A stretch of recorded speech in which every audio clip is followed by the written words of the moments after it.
Hey everyone! So today on the occasion of Granola Bar Day, which happens every year on 21st of January, I am here with my no-bake granola bar recipe. Now these are perfect for evening snacks. They can be taken after gymming and they can be packed in the lunch boxes. So let's get started.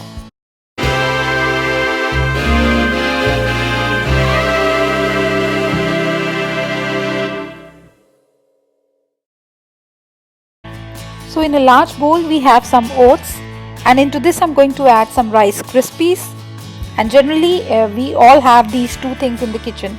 So these are the only two dry ingredients we need for the recipe. Now let's move on to our wet ingredients. Into a microwavable bowl I'm adding some butter.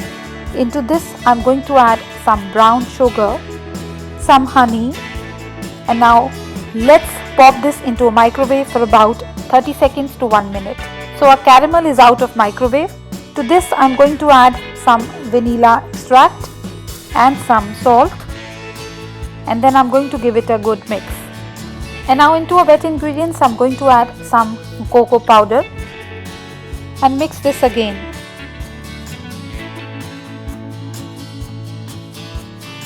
And then pour this into your dry ingredients. And for extra chocolate, I'll add some chocolate chips into this. Now mix them all together until everything is well combined. This is well mixed now, and now I'm going to put this in the tray which has been lined with the parchment paper. Press this properly and don't forget the edges.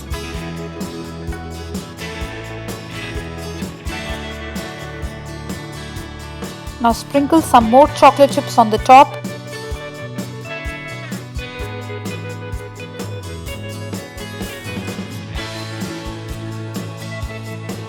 Just press a little bit so that the chocolate chips are also set. And this will go to the fridge, and I'll keep this there for about 2 hours. Our granola bars were in the fridge for about 2 hours, and I'm going to cut them so that you can see how they look. Now cut them in the size of your choice. So here we go. See, our granola bars are ready. Now they can stay fresh in an airtight container for about 5 days. They are rich and decadent, a great way to start or end your day or any time of the day. So I hope you like this quick and easy recipe of granola bar. Do try to make this once, and I know you are going to love these. Share your granola bar photos with me on my social media with the hashtag BakeWithDipali. So until next time, goodbye and take care.